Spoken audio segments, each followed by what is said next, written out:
Good evening. The meeting of the Monroe Township Board of Education will come to order. Please stand as our student board member leads us in the Pledge of Allegiance. I pledge allegiance to the flag of the United States of America and to the republic for which it stands, one nation, under God, indivisible, with liberty and justice for all.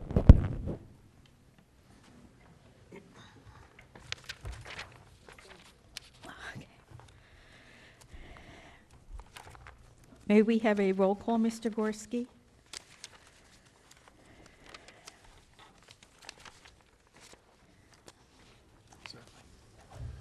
Certainly.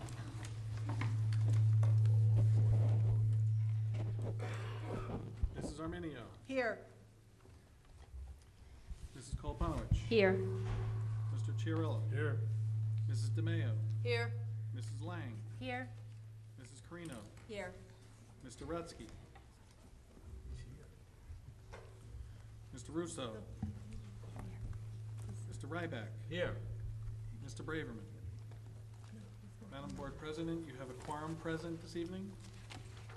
In accordance with the provisions of the New Jersey Open Public Meetings Law, the Monroe Township Board of Education has caused notice of this meeting to be published by having the date, time, and place thereof posted December 14th, 2018 at all schools, the Home News Tribune, Cranberry Press, filed with the clerk of the municipality. Thank you. At this time, we'll go to the approval of minutes for the Public Board of Education meeting of October 17th, 2018. So moved. Moved by Mr. Ryback, Second. second by Mr. Mayo. Any additions or corrections to the minutes? Seeing none, all in favor? Aye. Opposed? Abstain? Abstain. Abstain. Mrs. Lang? Recuse? Okay, so this evening we have a few presentations. So the first one will be the MTEA Pride presentation. I'll turn this over to Dr. Alvick. Thank you. So this evening we have actually two Pride presentations from the MTEA. The first one is Applegarth Elementary School. So Mrs. Graziano and Mrs. Poland are here this evening with the Character Education Committee to share what they did for their school-wide voting activity on Election Day.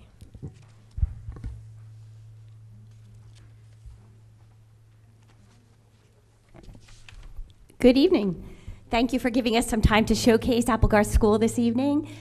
We did a voting activity back in November to teach the students a little bit about being an educated citizen and to simulate the process of what it's like to go to the polls and vote. So as Ms. Alvick said, I do have Mrs. Nancy Poland with me here this evening representing the MTEA and all of the teachers who participated in the voting activity. I also have Vikram Raghunath, who is in Mrs. Lizio's class, and I have Shreya Pillai, who is in Ms. Shanfield and Ms. Polino's class. They're going to be describing the activity to you.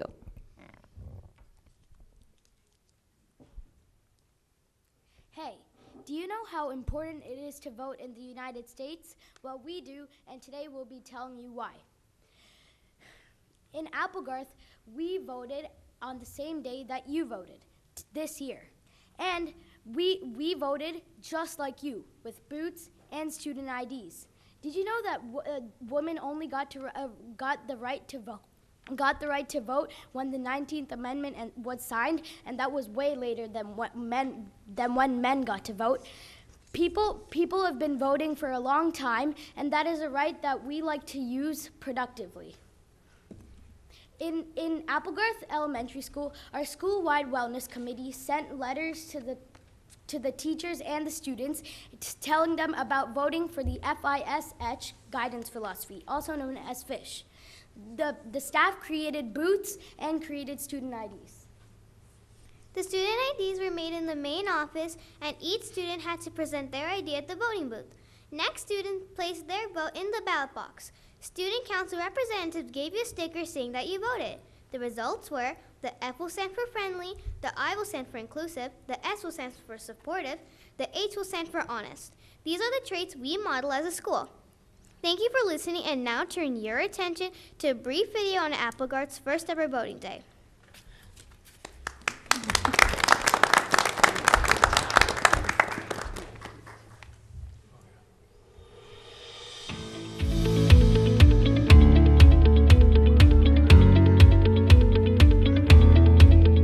with the elections coming up, we decided that we were going to use our school guidance philosophy, which is called the FISH philosophy, and we would have the students vote on what each letter would represent for our school. We could pick which word we want to represent for F, I, S, and H.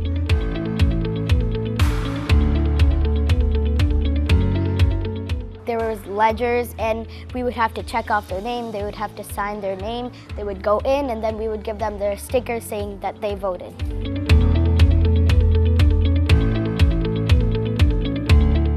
We want the students to understand that it's important to be a part of this process from an early age, to understand it, to value it, to know that they have a voice, and as they move on to adulthood, to be ready, willing, and able to take part in that voting process.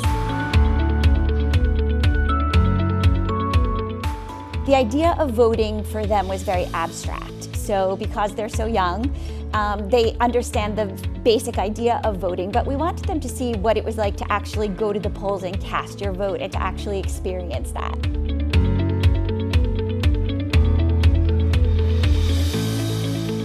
I think it helped me and my classmates because we would know what to do at the voting booth.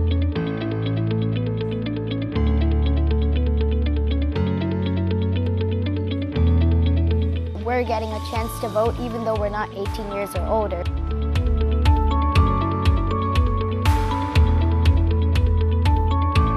We wanted them to see that what they think matters and that they can be a part of something bigger.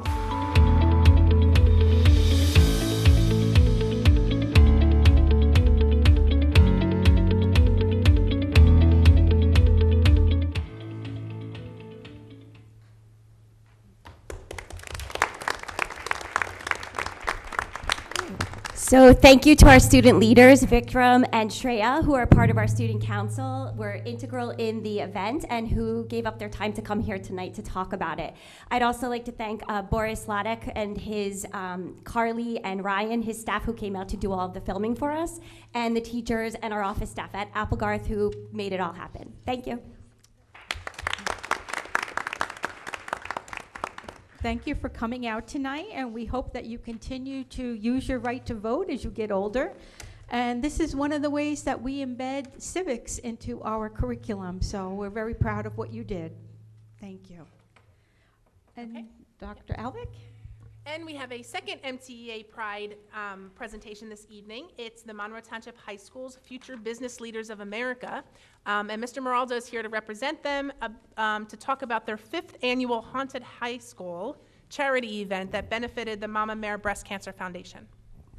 Good evening, everyone. Thank you, Dr. Alvick. I'm here on behalf of our high school business teacher, Miss Deanna Dale, who couldn't be here tonight, to introduce a couple of students that are going to speak about an unbelievable event that we've been hosting at the high school for the past 5 years called the Haunted High School.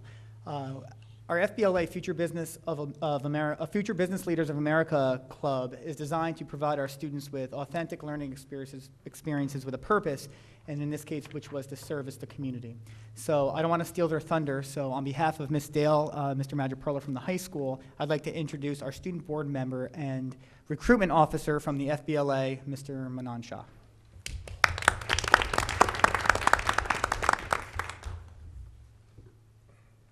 So FBLA is a... Would you please, oh, yeah. FBLA is a large student-run charity event that we hold annually here at the high school. And it's actually all the FBLA members participate in it with the help of our advisor, Miss Deanna Dale. We help to handle the finances, we organize the stations, and we also hold preparatory meetings in advance to make sure everyone gets some practice and preparation in before the big event. And so more specifically, we decorate the entire first floor of the high school with Halloween decorations. Parents and students and even children are free to come. Children go around to different stations, visit them, collect candy in their little goodie bags, and even other clubs from MTHS are free to come and set up their own stations so kids can collect even more candy. So the Mama Mare Breast Cancer Foundation is a huge part of the Haunted High School event. All proceeds from our event go to there, and we actually made $4,000 this year, and over the last 5 years, we've made $25,000 total which I think is. That's awesome. So I'm going to pass it along to Anya Shokol. She's the Haunted High School officer here at FBLA. Thank you, Manon. So volunteering is a big part of running events such as these. We heavily rely on our volunteers because, like Manon said, it's run by students and not so much by advisors. So we really look to students in our high school to help us. We had, just from FBLA, we had 175 students come and volunteer for Haunted High School. And in addition, we had 20 other clubs and their students to come and help us out. And so we have this Excel sheet that we created, and students would walk into the media center, log in their time, log in their name, and obviously we would have someone looking at them and kind of just monitoring everything. And once they were done, they'll come back and log in again and like write down the time when they were going to leave. And so the Excel sheet will actually calculate the time difference. And Ms. Dale would just write down the total time that you spent to running this event. And by the time kids leave the school, they already have their volunteer hours written on the paper and everything's just done. So yeah. One of the big parts about Haunted High School is our supporters. They really help us run this thing. One of the two biggest supporters we have are Gasco Family Farms and Stop and Shop. The Gascos are very sweet. They always offer their pumpkins to us, and we sell them for $1 each. Not only do they offer their goods to us, they also offer services. So this year, Ms. Gasco was very sweet to willingly wash the pumpkins for us, because usually we had to do that ourselves. So this time they did it for us. They ran their own little station, so we didn't have to put volunteers there themselves. And so that was amazing. We sold the pumpkins for $1 each, and little kids would come and decorate the pumpkin. And Stop and Shop was another big supporter, and we just bought refreshments from them, and we would just sell them in Cafeteria A. When if kids got hungry, they would just come and buy the refreshments. The importance of Haunted High School. So there are several reasons why this event is so big. One of the reasons is that we have so many different age groups come together and really collaborate. So we have little kids, as you can see, come dressed up in their little Halloween costumes, having fun. We also have the teenagers coming to volunteer, and we have grandparents and parents of the little kids come, and we just get to talk. I've talked to so many people through Haunted High School, just parents coming up to me and talking to me. So that was great. And also, you never learn how to run an event. There's no class like that. And this club really helps you learn how to run an event, how to manage your money, how to budget everything, like how much money should we put to buying decorations and how much should we put to buying the pumpkins from Gasco Family Farms. So that's a big part of of Haunted High School, the learning process of learning how to run things like this, something you're not taught in school. So that's a big part. And yeah, I would like to thank MTEA for allowing us to present this. So thank you. Thank you very much. I hear it's been an awesome event and growing every year, and so keep up the good work, and we look forward to going back and seeing it next year. Thank you. Thank you. Mr. Goodall, I think our next presentation is for students. Thank you. And as past practice, at certain points in the year, we'd like to recognize the outstanding performances and recognize our students throughout the district. I would ask Mr. Maralda to come back up to the podium and ask Mrs. Kalapanowicz to join me in front to hand out our achievement certificates.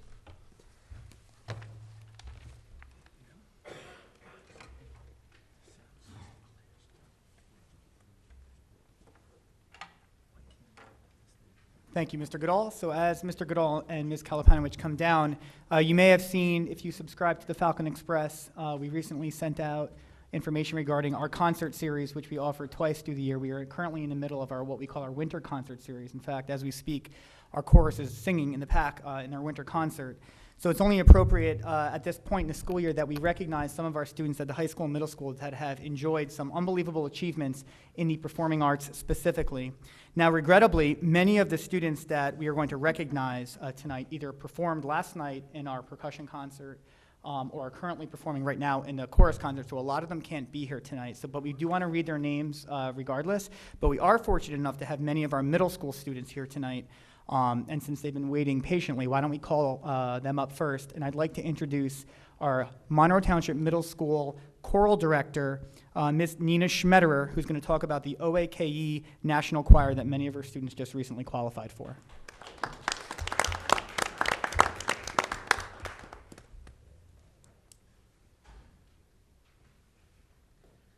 Good evening. We have for several years been sending our students to the OAKE National Youth Choir. OAKE stands for the Organization of American Kodály Educators. And what that is an organization that really promotes music literacy, the love of lifelong learning in music, and making sure that we are teaching the absolute best quality music literature to our students.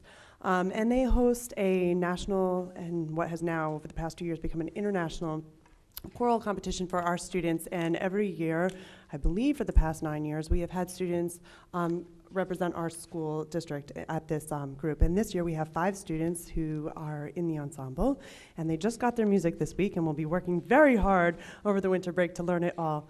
And that is what OAKE is about, so thank you very much.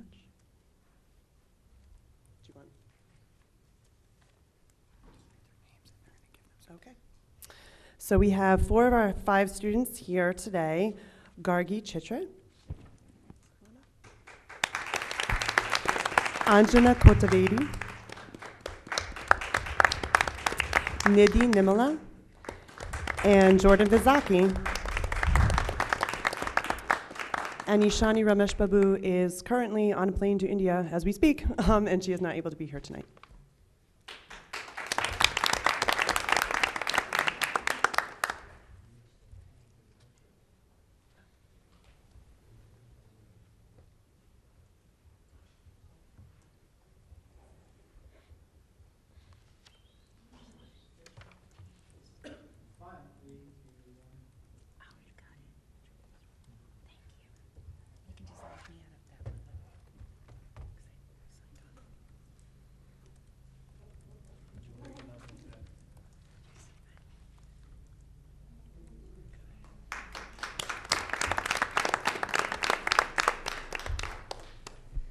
And because she never likes to talk about herself, we should also mention that last year Miss Nina Schmetterer was selected to conduct Region Choir at the intermediate level. So round of applause for Miss Nina Schmetterer.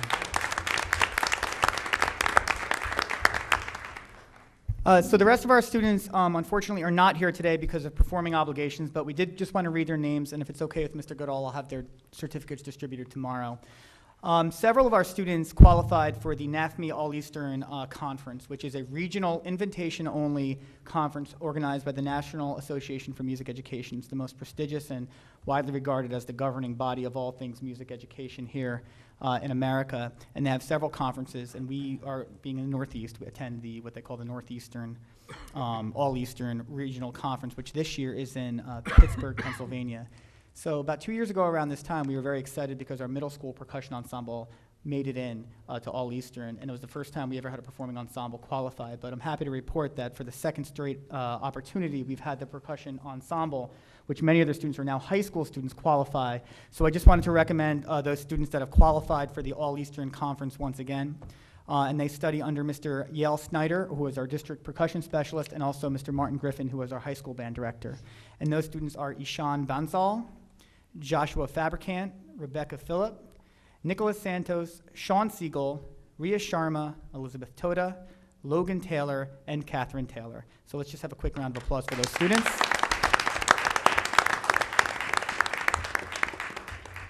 We were also very excited to find out a few weeks ago that we had 3 high school chorus members get in as individuals into the same conference, but as high school students of chorus. And they are currently in the pack singing their hearts out. That is Nitya Kumar, Antonio Zarco, and Mary Price. So a round of applause for them. Those students, I believe, were all former students of Miss Nina Schmetterer and are current students of Miss Ariel Klein. So I'd like to thank the board for this opportunity. Thank you, Mr. Goodall. Have a great night, and if we get out here early, go check out the chorus conference, or chorus concert, excuse me. Thank you.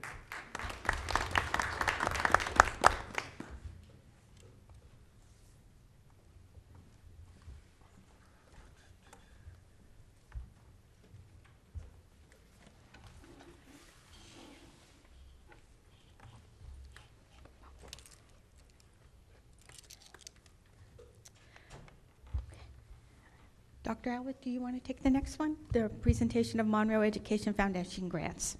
So each year, the Monroe Education Foundation offers grants to our teachers, and this evening, Mr. Todd Uttleman is here to give out the awards to our teachers who have applied for the grants. Hi, my name's Todd Edelman. I'm the president of the Monroe Education Foundation. We do the extras, giving out these grants. Always looking for new members to come on our board and help us out in fundraising and different things. Kathy is on our board with us. Kristen Miller, who's second grade, Barkley Brook, and Jeff and Travatola, and they couldn't be here tonight, but I'm honored to give these out, so we'll get started with them. First one is to Deanna Dale from Monroe Township High School for the FBLA, following them up, meeting with the alumni. She's not here? Okay. Next, we have Applegarth Elementary School, Learning in a New Dimension. Carol Lang, Tara Polino, Lisa Knives, Nieves, Radka Patel, Laura Marinelli, and Christine Duane. None of them? I assure you'll get them. Thank you. Okay, do you want to take, yeah.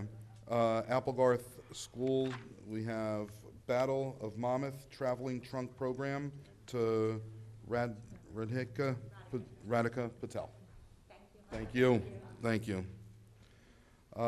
Next one is Barkley Brook School, and I always love this one, Penguins on Parade. This has been a long time runner for us, and I think it definitely does some good. Lisa McHugh, Sarah Richards, Michelle Giaquinto, Laura DiPiero, and Christy Brandt.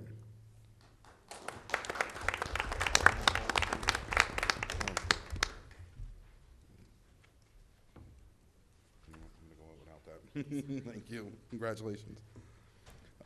Next, we have Mill Lake School, Mindfulness Practices in Elementary Classroom, Christy DeLuca.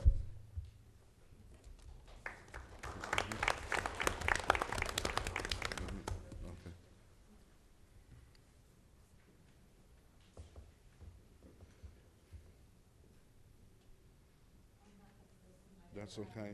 I assure you'll get it to them. Thank you. All right. Next, we have Monroe Township High School, Mirrors, Windows, and Doors, Bring Diverse Literature into the Classroom.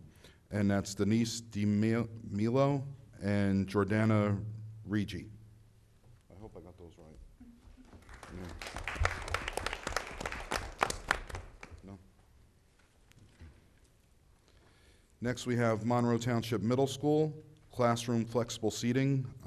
This one started last year, and it went over really well with Kristen Miller, and we're getting more and more of these. I think it's fantastic. Danielle Samut.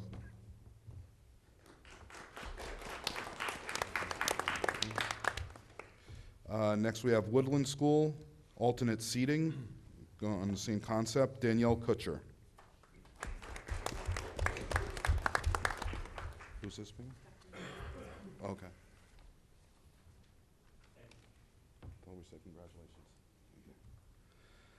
All right. Next, we have Barkley Brook School. Barkley Brook's potential is limitless as we grow our mindset. And this is Brittany Ragusa and my favorite principal, Erin Mahoney.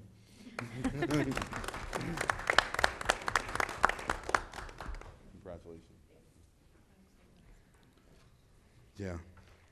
Next one is Barkley Brook Schools, Learning Happens Everywhere, Nicole Medora. Thank you.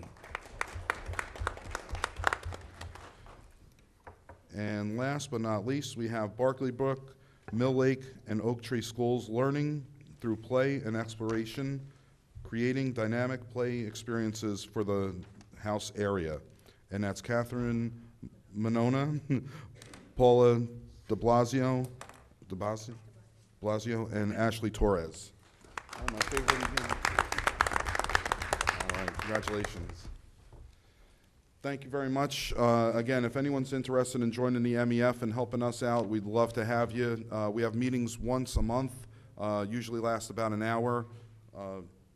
We can contact one of us and we'll make sure you get the information. Thank you very much. Thank you.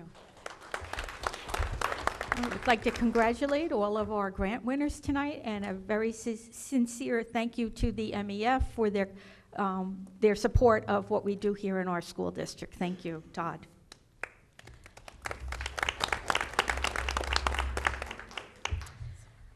Our next presentation is sort of bittersweet. And I'm going to talk about Dawn Corino and Frank Russo because both of them started at the same time and are completing their first term on the Board of Education, and both of them have decided that they did not want to run for re-election this year.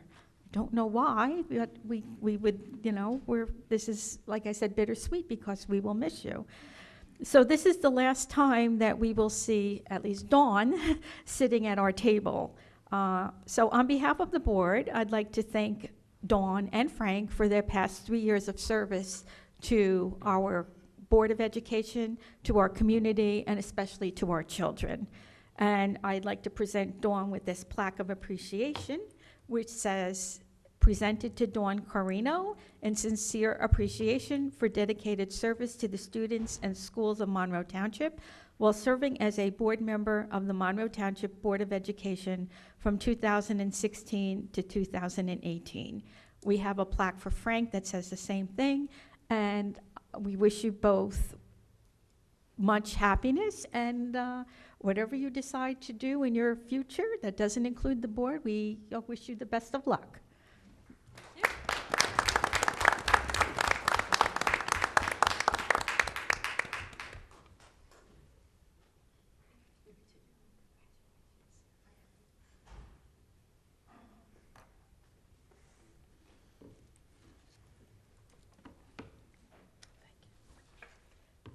We also have a plaque this evening for Mr. Mark Braverman, who was not able to be here today. So I'd like to acknowledge him and his 21 years of service to the Monroe School Board. Not only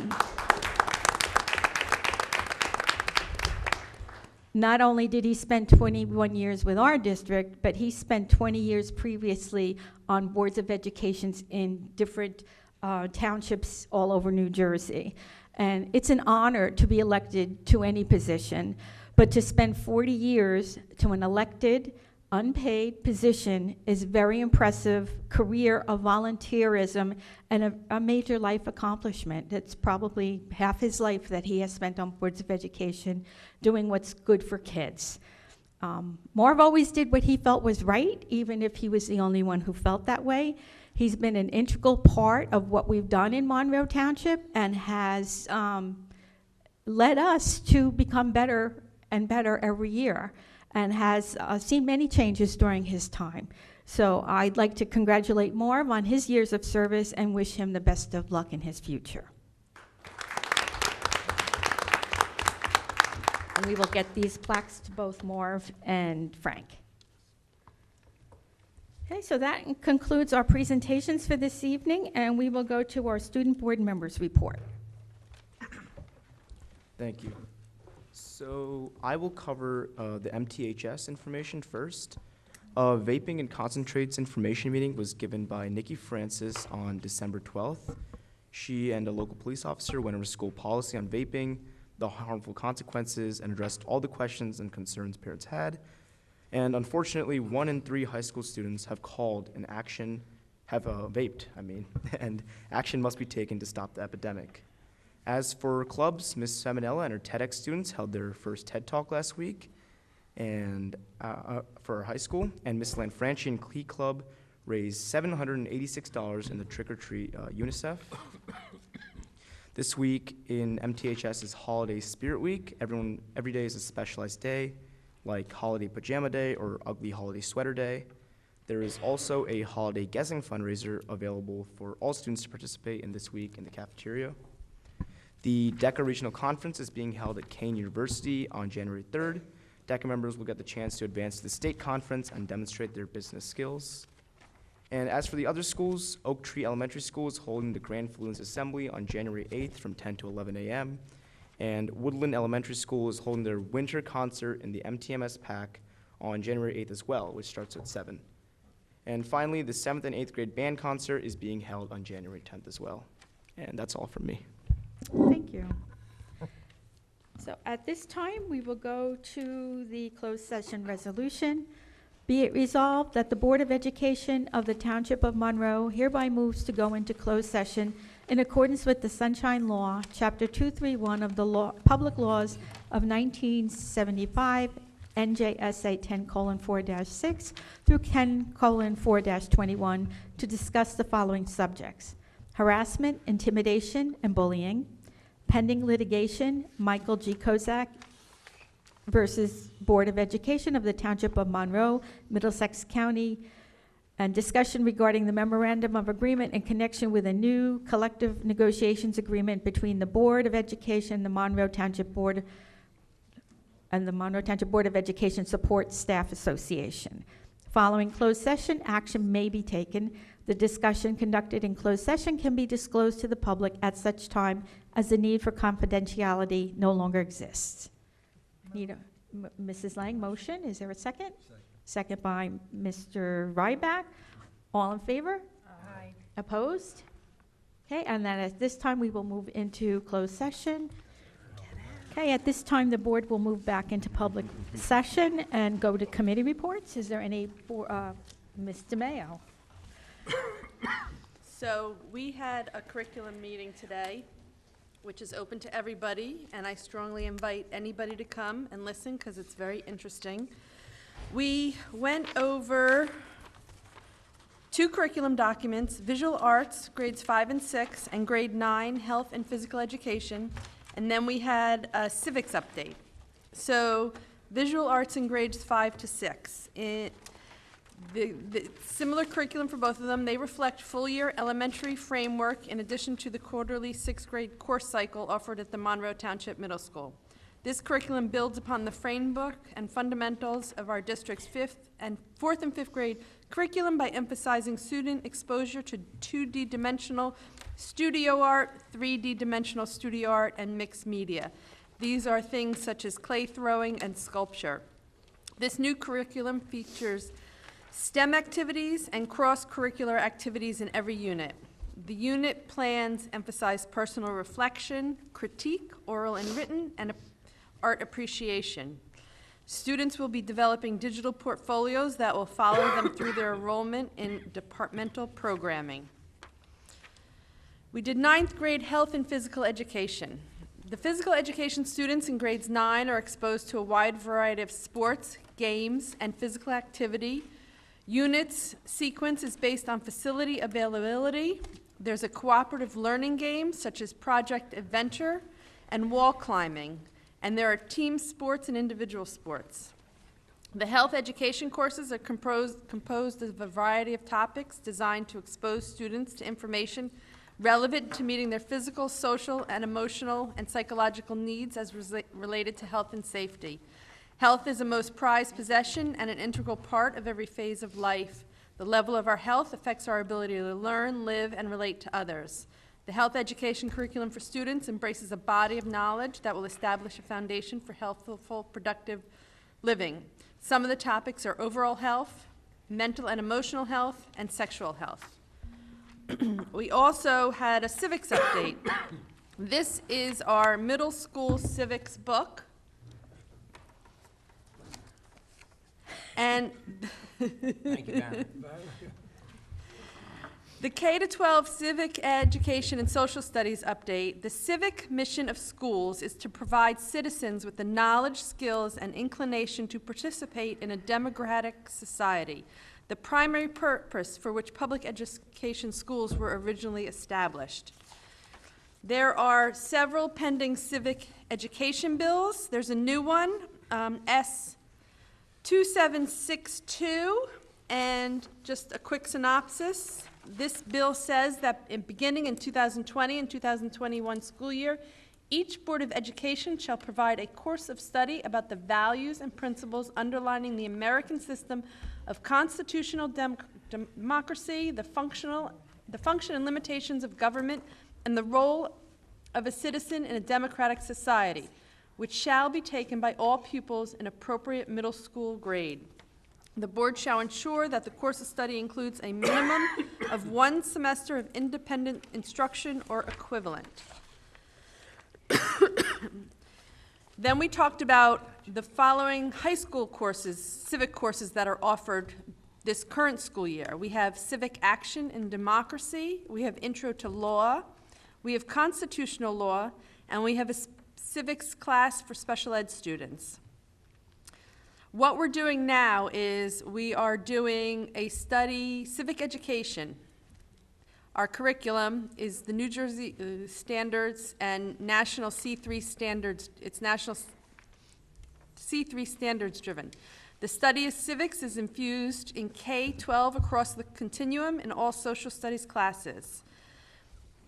We also have a K-9 social studies curriculum mapping. A highly skilled district K-9 team of social studies teachers collaborate during the summer of 2018 to review and analyze the New Jersey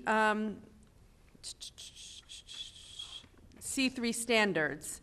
We also have an ongoing partnership and collaboration with the League of Women Voters.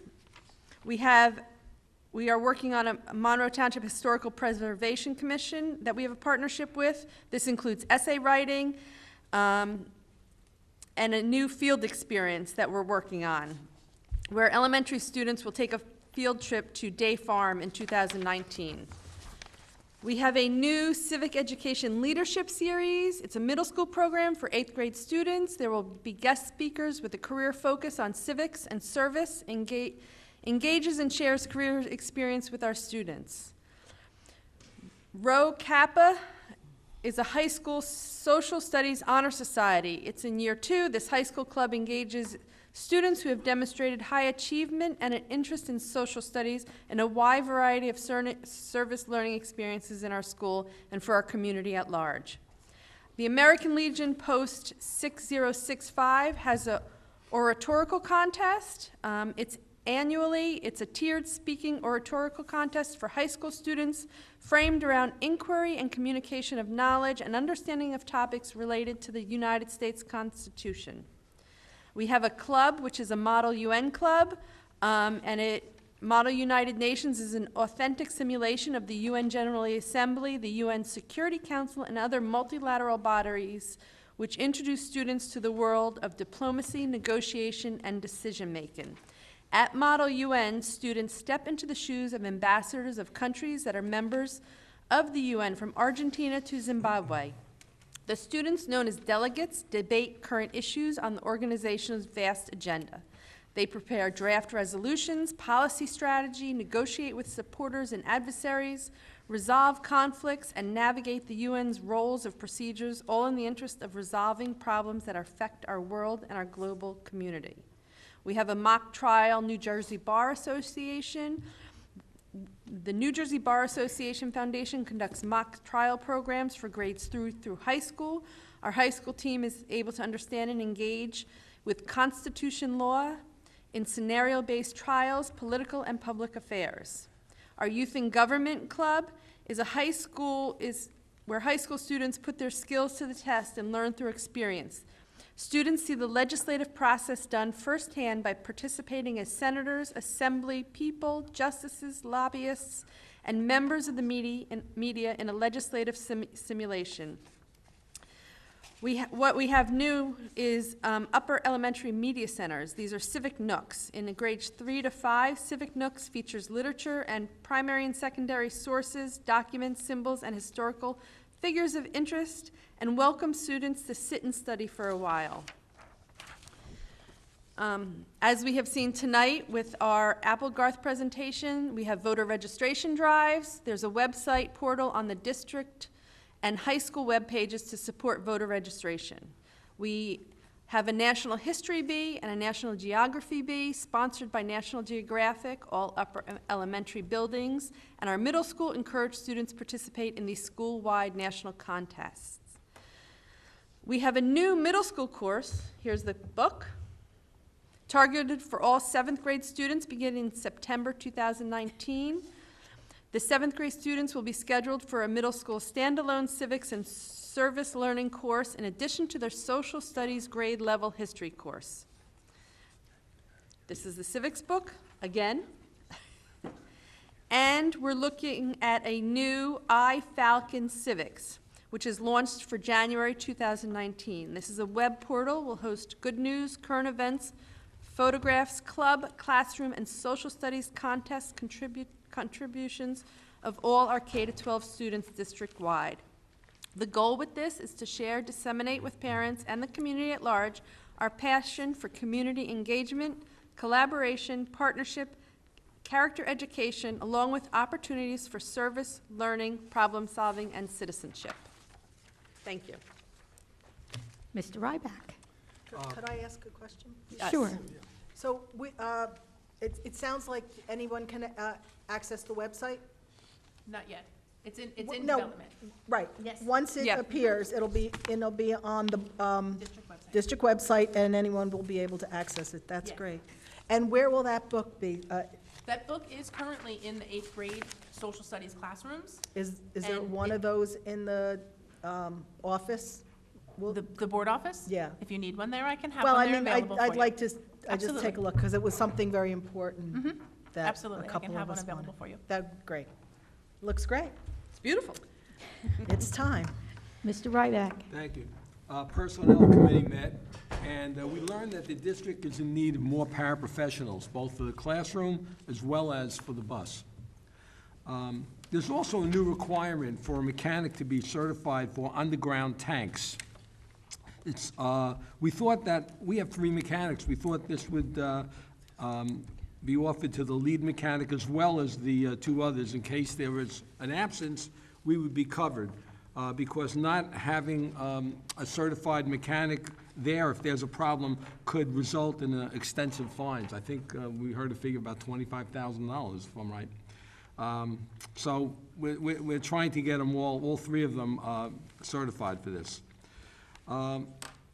Lastly, Mr. Goodall, you'll be noticing in your agenda, will be recommending Kelly Rick as the acting AP for Woodland and Mill Lake schools. That's it. Anyone else have a committee report? Can I also ask a question? I was at the personnel meeting also. Mr. Rybeck, I think I noticed, and I don't know if we have to correct what we agreed to in the committee, but there seemed to be 4 mechanics according to, I mean, I didn't know it either until I read I this. thought there were 3. I think we were told. There's a lead mechanic, and then there's 3 other mechanics. Oh, 3, so Okay, it's so 4. we were only aware of 3 at our discussion. So can we include the other mechanic? Absolutely, yeah.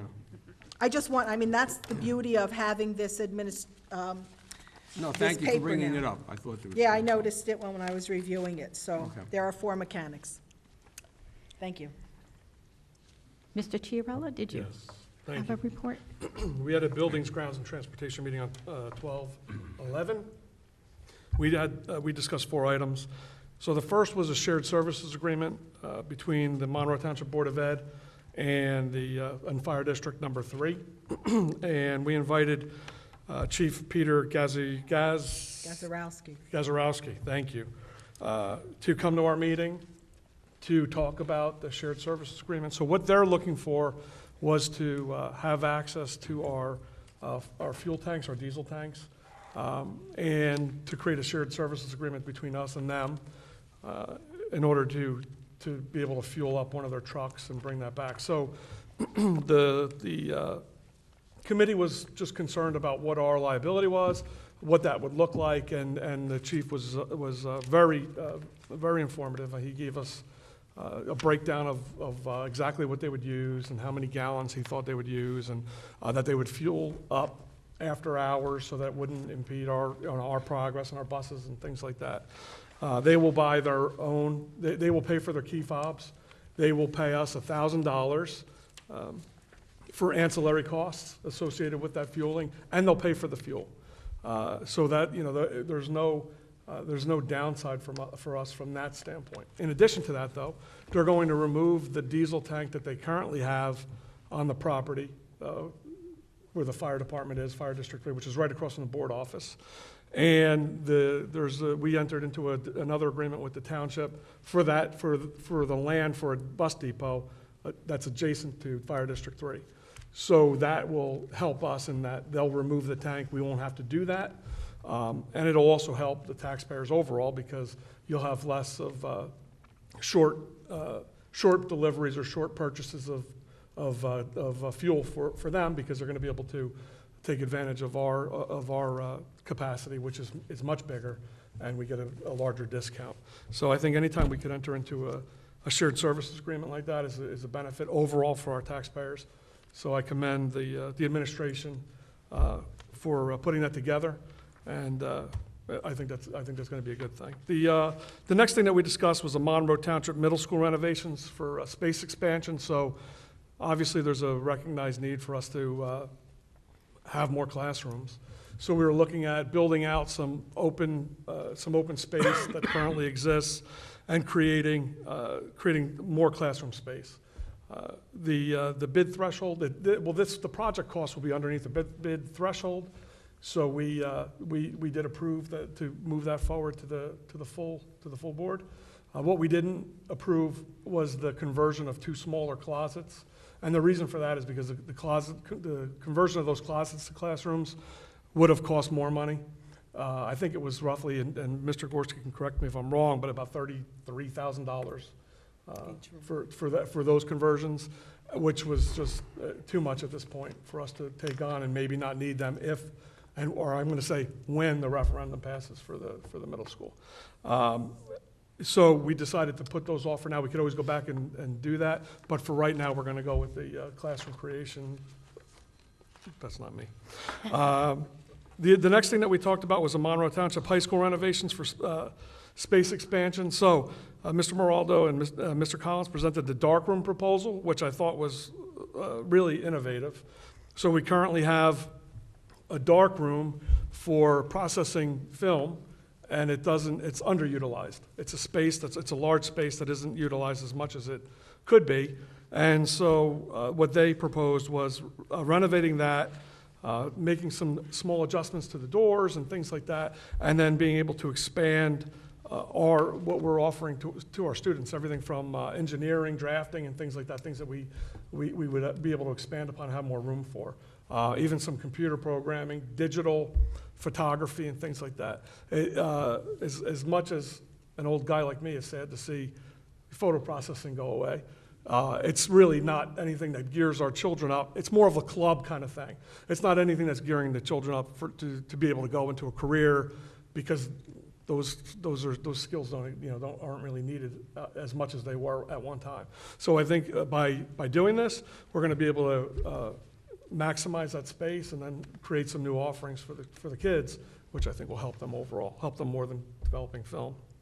And then the last thing that I have, or that we discussed, was Fire District Number 1, request for out-of-service buses, and a govdeals.com update. I always want to say liquidation.com, I don't know why, but so the Fire District Number 1, different from Fire District Number 3, asked us for some of our old gutted buses so that they could do training, fire extraction, exercises and things like that, which will also benefit the school district, because if you think about it, God forbid we have a fire on our buses, we have trained, fire teams that'll know how to operate. So the committee wanted to push that forward and ask the board to approve that. And then the other thing is that we had a bid for sale for 6 54-passenger buses on govdeals.com, and that will net us a total of $6,693. Now, that might sound like, 6 54-passenger buses and only $6,000. What, are we giving those away? I promise you we're not. Those are buses that are behind the middle school and in a couple different places, but they're gutted. We've already scavenged those buses for parts so that we could repair our bus fleet. And so they're basically just shells of buses. And they're really eyesores, they're dangerous, those kind of things. So being able to get $6,600 for that is a good thing. And that's all we had. Thank you. Mr. Ryback? If you don't mind, No Ken, I'd questions. just like to add one point. No, not a question. Mr. Moraldo noted for any student that is still interested in working with film, they will be able to accommodate and work with those students. Absolutely, Yeah. that's a great point. And then and in addition to that, the one thing that we talked about is maybe folding that over into a club also, so that the kids that are still interested in that can still take part of that, but in a club environment instead of a teaching environment. Thank you. Anyone else? Can I add something? Oh, Sorry. No, go. Okay. I just wanted to add that in addition to coming to the curriculum meeting, people can read the curriculum documents on the Monroe Township School District main page website. There's a tab right on the front page that says curriculum, and if you go in there, you can read the curriculum documents also. May I just say something? Same with us. Same with buildings. Mr. Ryback? Ms. Arminio? Okay, we had a policy committee meeting. However, there were no mandatory policies to review. We had just a few discussion items that we will probably, well, we're moving into the January, with the new board. So I really have nothing to report. We just just had a discussion. So nothing is on here tonight from that committee meeting, but after the new board gets settled, I would, and whoever the new chair might be, I'm going to propose a few things based on our discussions. So that's all. Thank you. Mr. Rutsky? Finance. So Finance was the last meeting on December 11th, 7 o'clock. And we do have a few updates. First is the audit. Mr. Gorski presented us the June 30th, 2018 audit update after speaking to Mr. Stankiewicz. And it turns out that there's some delays statewide with regards to the Department of Education releasing the past employee health benefits calculations. And to go forward and complete the audit without those calculations leaves us very vulnerable and incomplete, in which case the auditor his opinion could, in fact, be a downgrade. And of course, a downgrade of the audit could then domino into a downgrade in the bond rating, and which again could cost us more money when our referendum does pass in the spring. So one of the options, and I don't know why any district would choose otherwise, but one of the options is to just delay the audit until this information becomes available from the state, which we expect to be in the next few weeks, and we should expect a full audit presentation at the January board meeting. So that's where the update stands. And as Mr. Gorski referred to in his update from Mr. Stankiewicz, right, so far so good. We expect a very good audit. No material findings at this point, correct? That's correct. I'm paraphrasing, of course, taking liberty. That's the audit update. Now we have a budget update, and they are in full swing of working on the budget details. Defense rounds have been held by Mr. Goodall, Dr. Alvick, Laura Allen, and Mr. Gorski. And those defense rounds have gone through all the schools and the departments. Mr. Gorski was quick to give heavy credit to Mr. Goodall and Dr. Alvick for performing an analysis of enrollment at all the schools and reviewing which sections are increasing and which sections are decreasing on enrollment, and then putting together a plan of transfer of staff from school to school, as opposed to just hiring new staff and employees. So going to try to make the best use of all staff and employees in the upcoming budget. Obviously, the budget is designed to satisfy the board's budget philosophy with one of our main directives, including school safety upgrades, which the big ticket item looks to be vestibule design for the upcoming year in a few of the schools. That's the budget update. Falcon Care ECE interim financial update. So Mr. Gorski presented the financials, and Falcon Care and Early Childhood Enrichment, the enrollment is steady, staffing is fine, and financially, as of the end of November, the combined funds have net income of approximately $178,000. So that, while that's only a 3-month period of time, if you extrapolate that out to the full year, it does look like the profit target is lined up similar to last year's at $600,000. Obviously, the committee was very pleased with this update, and we look forward to those full year numbers and putting that money back to, redirecting that money back to very good use. The next meeting will be, again, the 7 o'clock meeting on January 15th. That concludes my report. Okay, thank you very much. So at this time, we'll go to the public forum for agenda items only. Anyone wishing to speak to the agenda, please come to the microphone and give your name and address for the record. We will adhere to our 4-minute time limit, and when the new timer goes off, your time is up, and we are only allowed to come up once per public forum.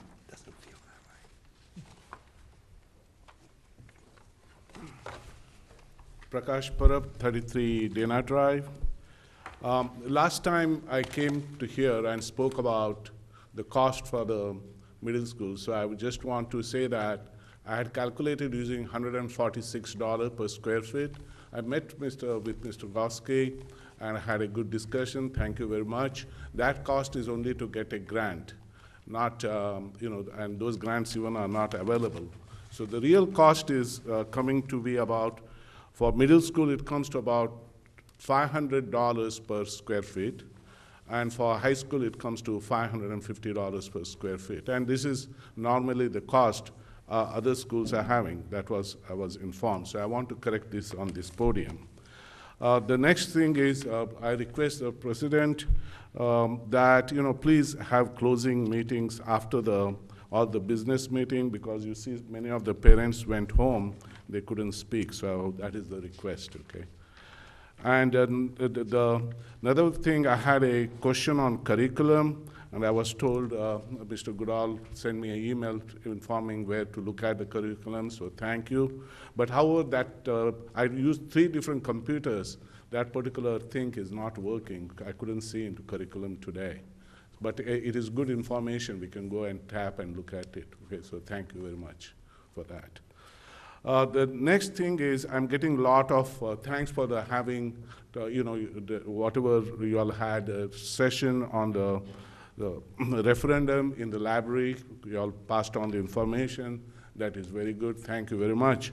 The request is coming that the school, the high school already, we are at capacity. We cannot wait till September 2022. So the request is, can we accelerate the projects so that by September 2021, we can have middle school and high school expansion done. Mr. Teague is not here to comment on that. So anything we can do to accelerate, so if the referendum passes, we want to support the referendum. The thing is, there's an urgency. Can we have the schools ready by September 2021? Any comments? Or you all can think of it. I'm not asking for the answer today. You all want to comment, please comment on it. Yes. With regard to the construction schedule, if you look at the district's past history on bond referenda, we have always come in ahead of schedule and under budget, and we are going to do our very best to do it again here. We are dependent, however, upon submissions of applications to the state of New Jersey and the timetable for running a referendum. So it looks like September of '22 is going to be a solid date. Okay. But again, if we can cut that by a couple months, it's in everybody's best interest to do so. And high schools also expansion, if you can do stepwise. I'm not going to advise or suggest anything. Yeah. Whatever you all can do faster, it will be great, okay? Yes. Thank you very much. Anyone else from the public wishing to speak?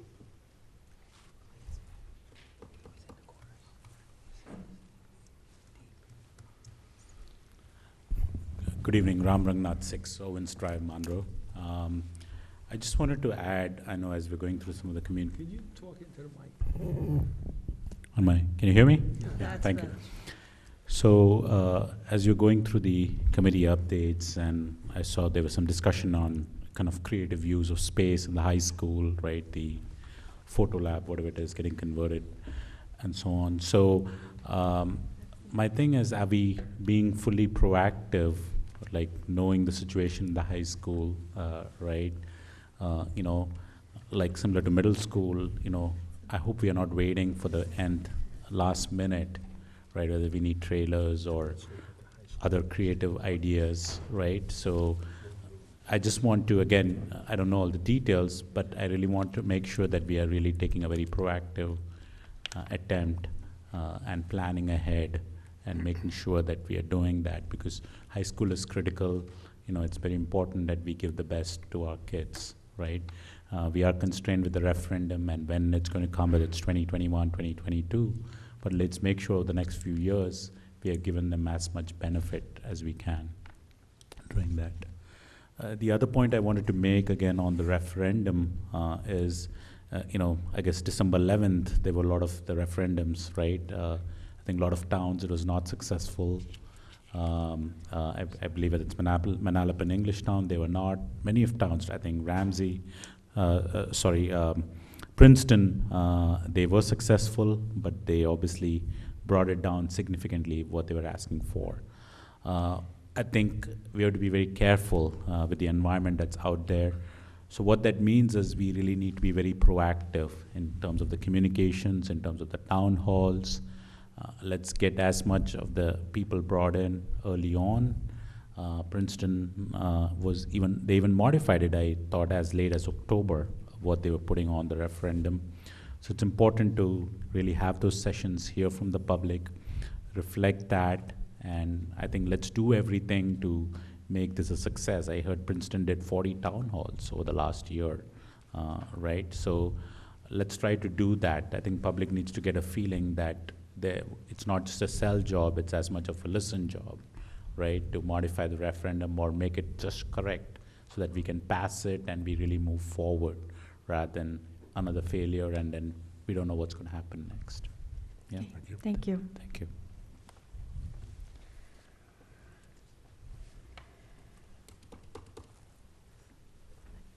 Good evening, Gazala Bora, 1 Miko Drive. Happy holidays to everybody.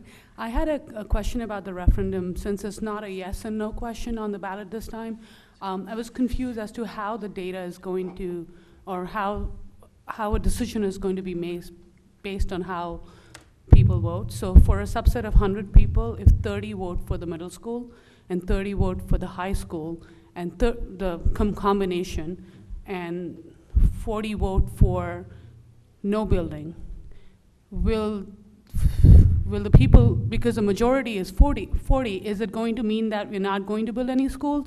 Because 60 people chose to vote for building a school, but they're split between middle school or middle and high school. So I think my question is, how will the final decision, because right now it looks like with this subset, people want a school, they're just not decided which school.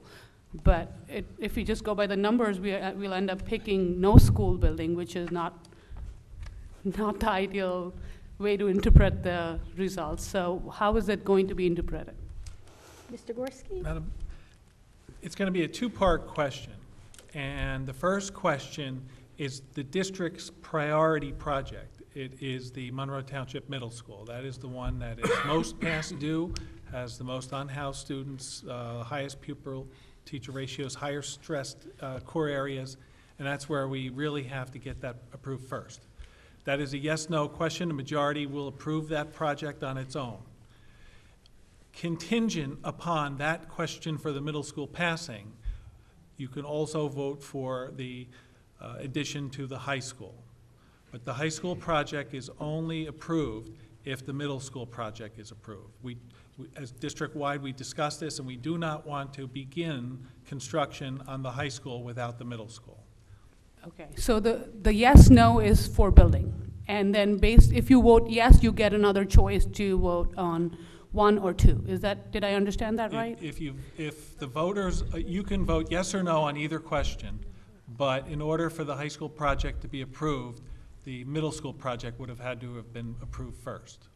Okay, is there and we're still defining the actual language in the question. I think we're near completion, and as soon as we are, we're going to post it on the website, and we're going to go with all of our presentations and make this very clear to everybody. We have a number of planned presentations that we're working on. I'll discuss some of that in my superintendent's report, and part of those presentations will be educating the community on the question and the ramifications of when they vote, what happens. So right now, there is no sample question for us to look at? Right now, there's no, not- right. And I guess one more thing that I would like to know is that there was a talk about involving, people from the community into that discussion.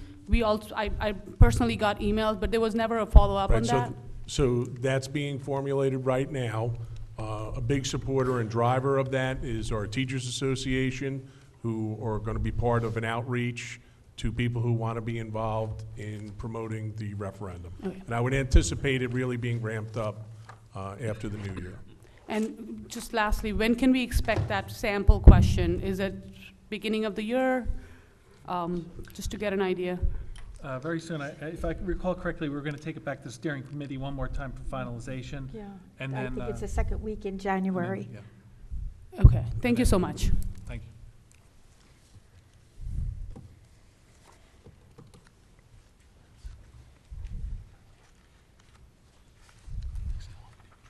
Good evening, Doug Boyd, 4 Tamarack Road. I have a couple of questions regarding the agenda. They're basically points of clarification. Under the superintendent's board action items K and L, you refer to an agreement between the board and the culinary arts teachers. It kind of caught my attention because you don't often see something like that. So it would, I think, be informative to the public if someone could speak as to what that item actually talks about. And immediately after that, item L talks about a sidebar agreement with the high school and middle school advisory positions. Once again, I think it is in the public's interest to know the nature of that sidebar agreement. Those are, in terms of the agenda I have, they're found on page 18. If that helps you. It's items K and L on page 18. And then also clarifications or elaborations, if you will. These are found on page 22 of my agenda that I picked up tonight. Item I talks about a tuition agreement with the North Brunswick Board of Education. I found that rather interesting, that our Board of Education is making a tuition agreement with another Board of Education. So if you can elaborate on the nature of that, I think that would be informative to the public. And also item M, the indoor turf rental Sportica Sports.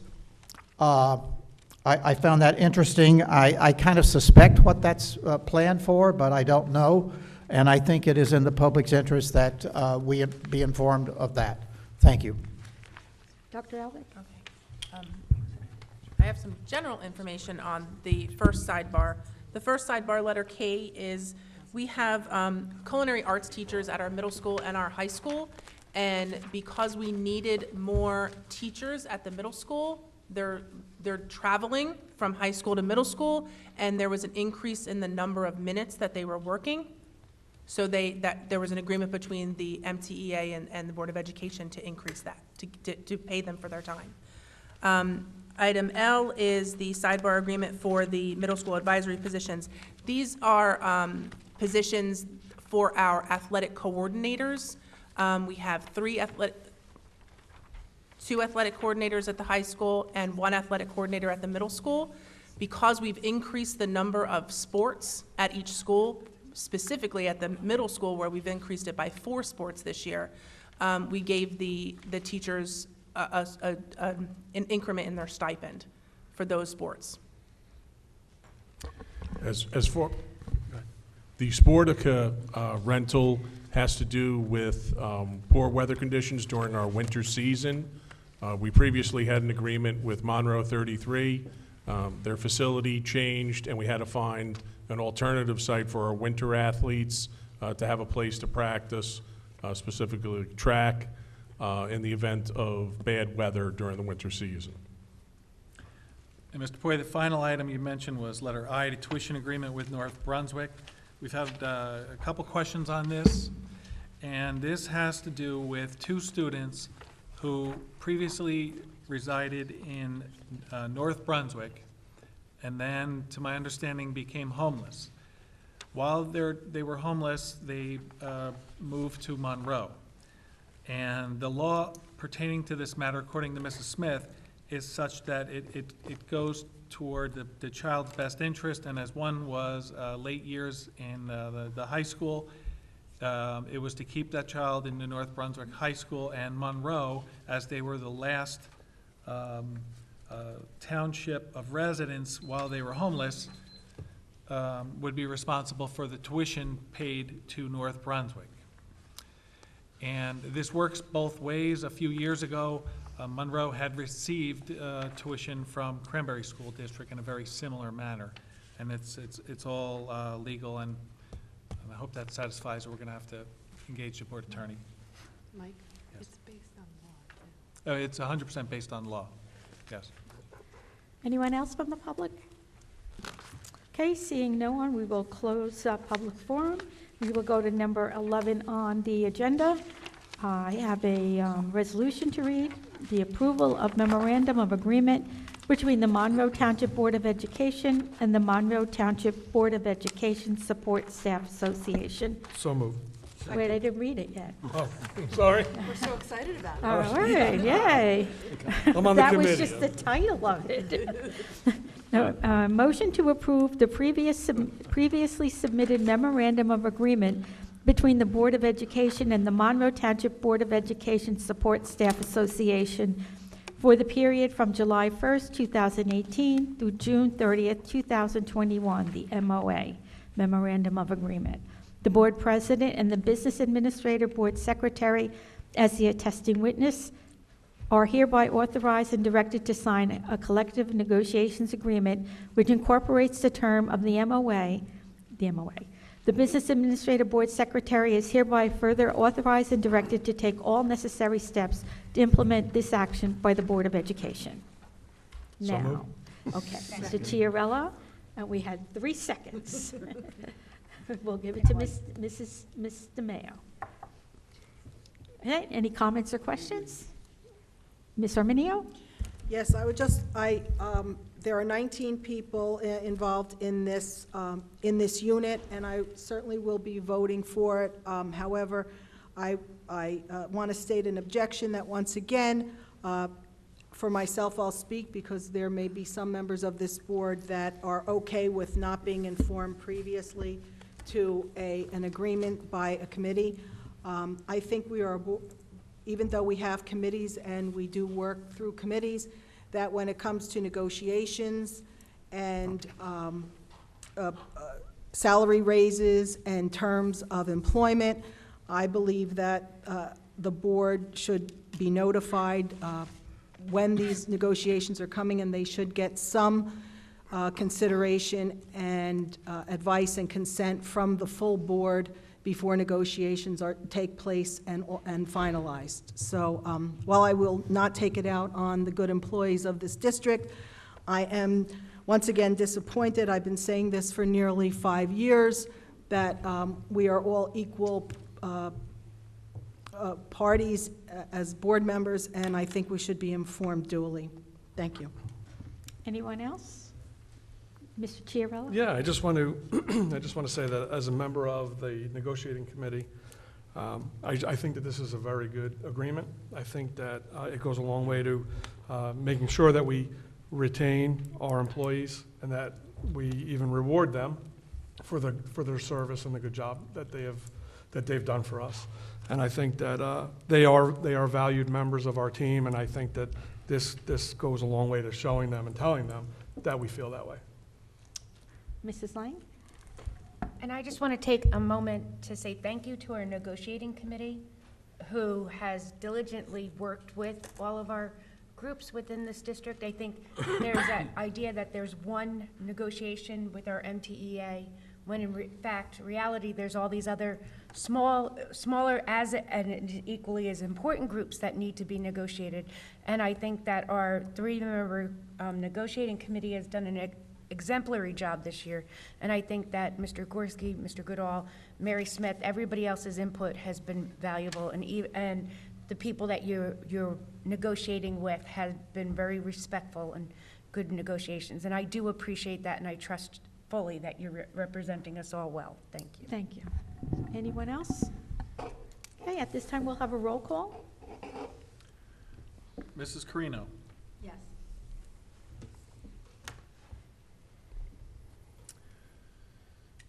Mr. Rutsky. Yes. Mrs. Koloponowicz. Yes. Mrs. Lang. Yes. Mr. Chiarella. Yes. Mr. Ryback. Yes. Mrs. Arminio. Yes. And Mrs. DeMayo. Yes. Madam Board President, I'm pleased to announce that motion for the agreement passed unanimously. Thank you. So at this time, we will go to the superintendent's report with Mr. Goodall. Thank you, and good evening. On behalf of the entire district and the staff in the district, I wanted to extend the warmest of holiday greetings to our entire school community. During the holiday season, our performance students and their teachers do an incredible job getting our community into a festive spirit during all of our choral and music concerts.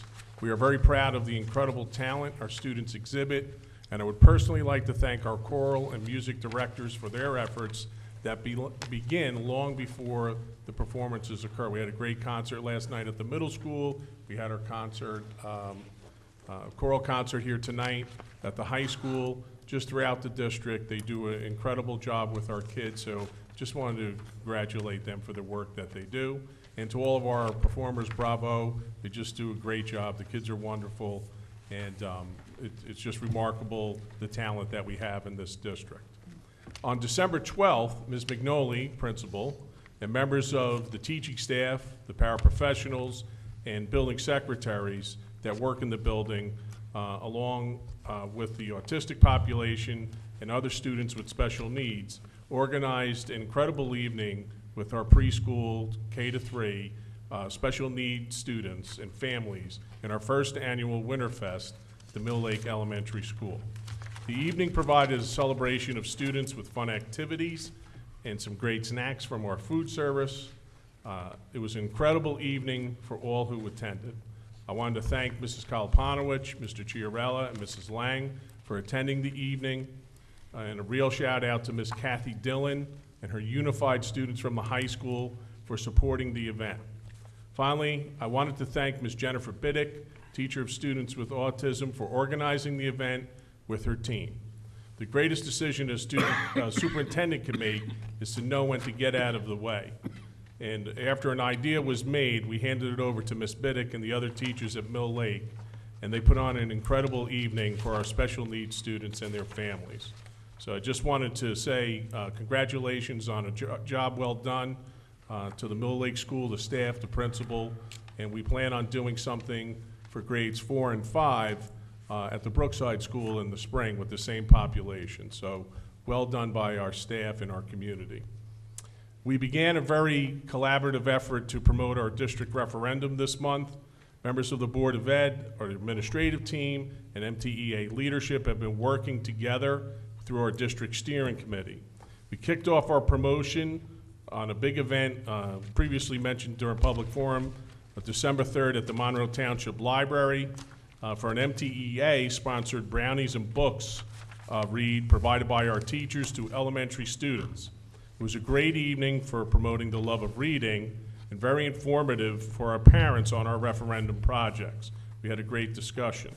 I want to thank Mrs. Arminio, Mr. Ryback, and Mrs. Lang for attending, and a special thanks to Beth Ann Augsback and all of the teachers for coming out that night and helping us, not only working with the kids, but promoting our referendum. We plan on scheduling many public presentations on our referendum. We want the public to be fully informed. We want to be transparent about the projects that we put forth for a vote on the 12th of March. Tentatively right now, we'll put out more information after the first of the year. There's a public presentation at the Monroe Township Middle School at 7 p.m. where we will do a presentation about where we were, where we are now, and where we want to be with our referendum project. We'll talk about the tax impact and we'll have an opportunity to listen to questions. So we want to be very transparent from the administration about what this project is about. We're also tentatively scheduled for February 21st at the high school here in the auditorium at 7 p.m. and we're going to have the same type of presentation. I'm also working with the Rec Center to solidify another public presentation And we've also solicited a lot of our planned retirement communities to speak to their organizations. So if you're a member of any organization here in Monroe, and there's a population who wants to hear about this referendum, the administrative team wants to speak to that group in order to garner support for our referendum projects. And we want to give them all the information that they need to make an informed vote on the 12th. We are also working with the MTEA to promote other public events. They're coming up with some great ideas on how to get parents out so they're informed, so we could discuss this with them and also provide some good events and learning experiences for kids. Look out for a letter from the superintendent as a kickoff for the referendum. And I'm encouraging all of our residents to pay attention to our district social media in terms of a Facebook referendum page that was developed, our district Twitter, the mobile app, and our district referendum website page. We will be constantly sending out the community updates. Look for these district social media sites for accurate and transparent information on our referendum. Please mark your calendars to make an informed vote on March 12th, 2019.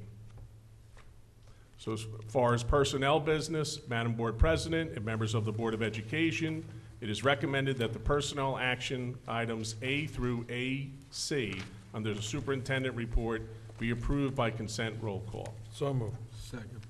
Mr. Chiarella, Mr. Ryback, any comments or questions for Mr. Goodall? Okay, seeing none, we will have a roll call. Mr. Chiarella. Yes. Mrs. Lang. Yes. Mr. Rutsky. Yes. Mrs. Arminio. Yes. Mrs. Carino. Yes. Mr. Ryback. Yes. Mrs. DeMayo. Yes. And Mrs. Koloponowicz. Yes. Madam Board President, personnel items A through AC under the superintendent's report has passed. Would just like to take a moment, I don't know if she's still here, Ms. Kelly Rick. Congratulations. Ms. Rick will be serving as acting vice principal for the Woodland and Mill Lake Elementary Schools, supporting Dr. Lehman and Ms. McLeod, who's substituting in for Ms. McNolly. So congratulations, Ms. Rick, and good luck.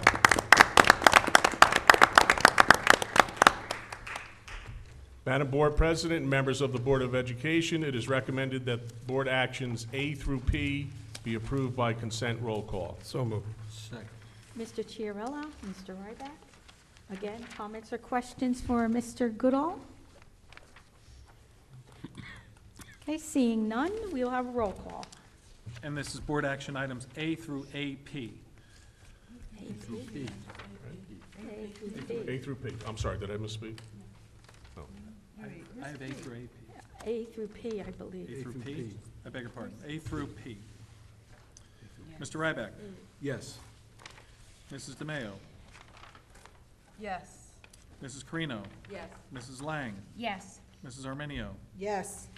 Mr. Rutsky. Yes. Mr. Chiarella. Yes. And Mrs. Koloponowicz. Yes. Madam Board President, board action items A through P has passed. Okay, and that concludes your report? Yes, it does. Thank And you. then we will go to the Business Administrator's report, Mr. Gorski. Thank you. I was prepared to address some inaccuracies with the previous public statement during a public forum where some inaccurate cost figures were presented about our two projects and an inaccurate comparison to Princeton schools was made. I'm glad the resident had come up and addressed that. We had a very good meeting, and I believe that the group gained a lot of good information from Mr. Tague and I. Most notably, the Princeton School District did not expand their high school and middle school. It was a referendum for renovations and security upgrades, HVAC projects. Our projects began with Epic Management, which is the district's cost manager, cost engineer, and they prepared what is known as a cost estimate detailed sheet. This is in a 3-ring binder, and it's about as big as my board book, so I didn't bring it this evening. But the whole middle school in particular was focused on creating parity with offerings to the existing middle school, and that led to the design. From that very detailed cost estimate, which goes right down to the cost of caulk on the windows, that's the level of specificity involved in that estimate from Epic and Mr. Tagan, the architect. We prepared a cost summary sheet, which is a 1 or 2 page document that looks like this. This gets submitted to the Department of Education for approval. That turns into the preliminary eligible cost letter. The Board of Education, via resolution, approved the preliminary cost estimates, and the amount of debt service aid from those projects did not challenge. And then the final eligible cost letters were submitted. This is a very detailed, very labor-intensive process. And like I said, it goes right down to the amount of caulk and the cost per caulk on the window, so you can imagine the accuracy that we have in these cost estimates. Still, we hope to build these ahead of schedule and under budget. I would like to especially thank a member of our staff, Janet Douglas, who has been filling in for the food service director while she was out on leave. Ms. Douglas did a fantastic job putting in many additional hours and taking on additional responsibilities that were beyond her job description. And because of that, the food service operation was uninterrupted, including having gone through a couple audits that we're still engaged in from the Department of Education. And I would just like to formally recognize the efforts of Janet Douglas in maintaining order and progress with the food service operation. And as Mr. Rutsky said, we've engaged in the budget defense rounds. That's been most noteworthy from the business perspective. And I would like to thank the principals and the vice principals and the directors. I see Mr. Lehman in the audience. Because you're here tonight, your budget was one of the particular ones that was in very good order. And this is a challenging year. We have enrollment pressure that's causing increasing costs throughout the district. But we're working very hard to stay within the parameters of the board budget philosophy, while still addressing many capital projects that Princeton schools, for example, put on a referendum by itself. We do it within our cap with our general fund budget. And we're also addressing security upgrades to make sure that every school has a secure vestibule area. And that's estimated to be in the vicinity of $1 million alone. So it's going to be a very challenging budget, one that I look forward to bringing to completion with Dr. Alvik and Mr. Goodall. And that said, Madam Board President and members of the Monroe Township Board of Education, it is recommended that board action items A through AM be approved by consent roll call. A through M? Second. Oh, A through M? You said AM. It appears we have a sticky key on the keyboard, A through M. Okay, I guess that's what I have. Did you make the motion, Mr. Chiarella and Ms. Arminio? Comments, questions? Mr. Mayo? No, I just noticed, I didn't just notice, when I read this, there is a large donation from Donor Choose to the Brookside Elementary School for the tune of $1,990.24. I would just like to thank Donor Choose for their donation. It's greatly appreciated. Thank you. Anyone else? Ms. And I would just Arminio? like to thank a member of the public, Mr. Poi, for asking all the questions I was going to and saving us all some time. Well, it's just time in a different area. He's more succinct in his questions. Anyone else? Okay, then we'll have a roll call. Mr. Rutsky. Yes. Mrs. Carino. Yes. Mrs. Lang. Yes, except G, recuse on G. So noted. Mrs. DeMayo. Yes. Mr. Chiarella. Yes. Mr. Ryback. Yes. Mrs. Arminio. Yes. And Mrs. Koloponowicz. Yes. Madam Board President, board action items A through M is passed. That concludes my report. Thank you. Okay, we'll go to the board president's report. I have a letter dated December 2nd, 2018 from the mayor that I'd like to read to the public in regard to Property acquisition, Block 25, lots 14.1 and 16, the site for the new Monroe Township Middle School. Dear Ms. Kalapanowicz, as I have indicated to you previously, the township is the owner of the site referenced above. A copy of the property deed and settlement agreement relating thereto are enclosed for your file. Realizing that the board has no need to immediately break ground for construction on the property, and understanding the cost benefits of maintaining an active tax-paying business in the community, as detailed in the settlement agreement, the existing business, golf range, will remain in effect until November 30th, 2019. This letter shall confirm the intention of the Township of Monroe to transfer ownership of the property and deed to the Board of Education effective December 1st, 2019 for no cost. Very truly yours, Gerald W. Tambioro. And this is, this reflects the resolution number R-12-2017-378, signed by Stephen Delina, dated December 27, 2017, which the resolution was to turn over the land to the Board of Education. So the township owns the land, and we will be getting the land effective December 1st, 2019. And then the only other thing I wanted to say is to reiterate what Mr. Goodall said. We have a lot of presentations that we will be doing on the referendum. Any person who would like to have a house party that would have a number of guests, or any organization that would like to have a presentation done, we will be glad to come out anytime, any day, any place, and get the message out to our community.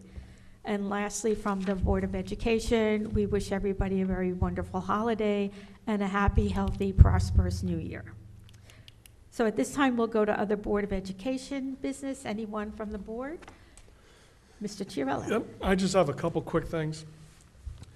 So I just wanted to, I know you did a very good job of talking about Winterfest, but I just wanted to talk about that because I think that Ms. McNolly is a wonderful principal. My daughter, I have a daughter who's in first grade there, and I've had interactions with her in the past, just seeing her at different events and things like that. But seeing her in action with the kids was pretty amazing. So she's a special person, and we're lucky to have her. I think that having the Winterfest was also just a great thing, and I want to thank the parents too. Who, I think you already did that, but the parents who also helped bring that forward and put it together. And then the last thing, though, Mr. Goodall, is I want to thank you because you were open to having this, but you've been open to a lot of things, right? And you've been very, very responsive to us. I know as a board member, when I have agenda questions or whatever, I reach out to you, and I even tell you, do not respond right now. It's Sunday at 2 o'clock in the morning, and you respond anyway. So, and I don't expect it, but I just want to thank you for the job you're doing and your responsiveness. I think you're doing a great job. Thank you. Mr. Ryback? I know we mentioned it, but I just want to emphasize, I had the pleasure of being at the middle school last night for their winter concert, and it was really just so impressive to see the level of expertise of these students in music, and so much appreciation for the teaching staff and the administration there and their support for the arts. As a musician myself, I really appreciate that, and I'm grateful for this district, for its support of the arts, and I just think it's something that we have to never forget and always support. Thank you. Mrs. Lang?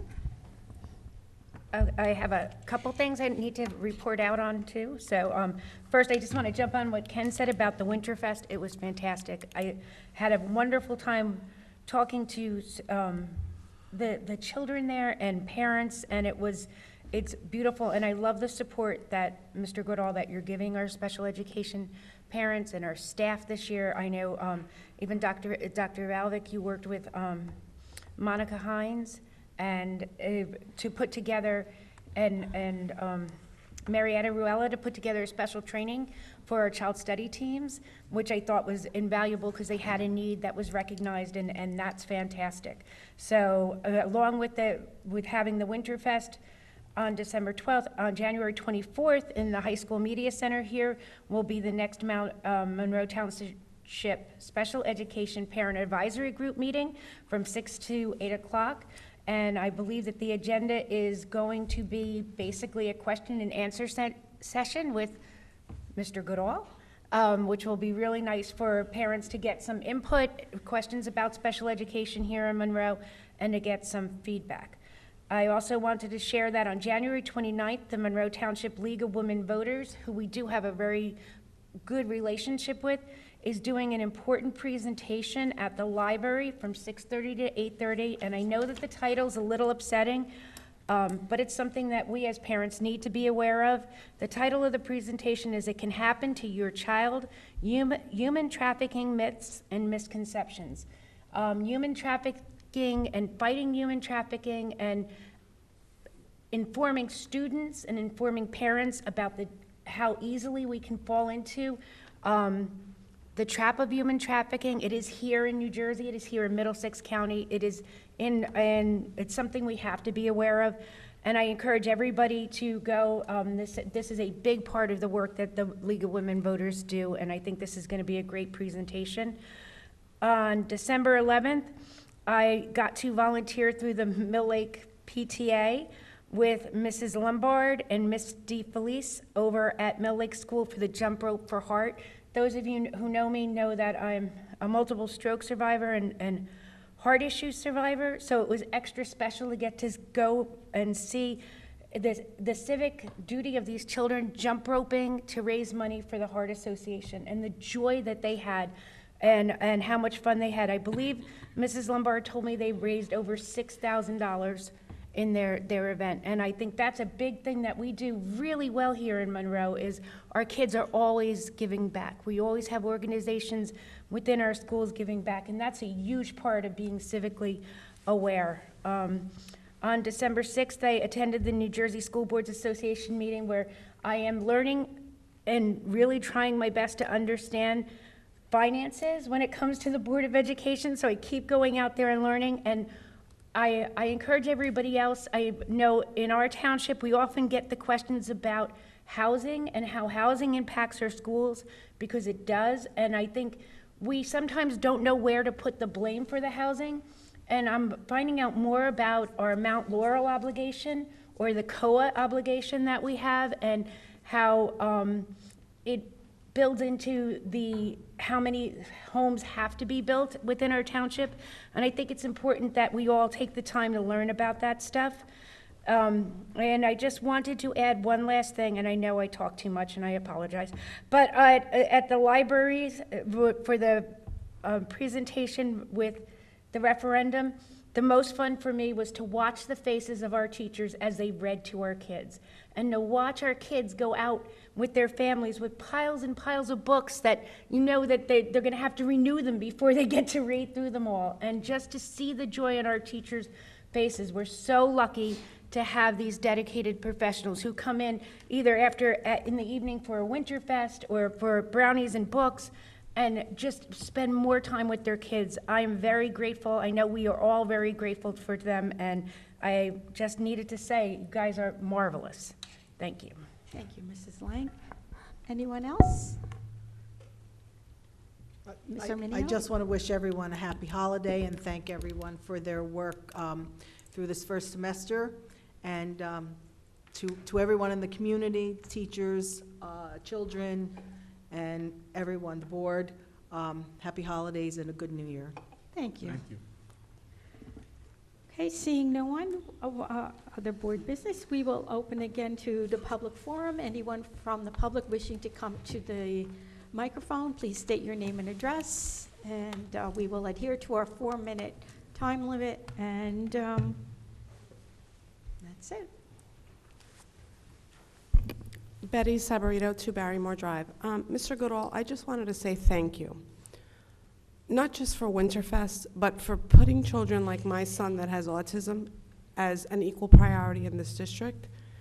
I've been in this district 6 years. None of your predecessors have done that as much as they promised. Most of administration has not done that, so I want to say thank you. Again, not just for Winterfest, for taking an interest, for making sure that CPAC, which is state mandated, is trying to become functional, for going in and observing these classes.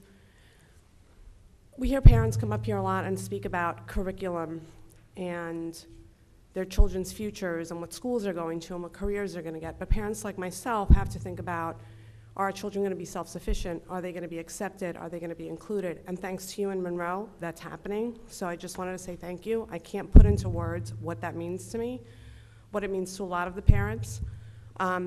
Principal McNolly at Mill Lake, fabulous. I think we need to spread that inclusion across the district. That ABA team of teachers, board members, I invite you to go visit those classrooms because I don't think you have an understanding of what these women do on a day-to-day basis. They are giving these children a chance at life. It's not just about curriculum. They are teaching them how to learn. They can't possibly do academics unless they know how to learn. So again, Mr. Goodall, thank you for going to visit all those classes, and thank you for everything you're doing for children like mine. Mrs. Savarino, thank you. One of the great joys that in doing this role for the first 6 months of the school year is going down to the elementary schools. I was a high school principal, so I don't know a lot of the staff and what goes on. But seeing and it all starts with, and I'm glad I could support, but it all starts with the teachers and the work that they do with those children.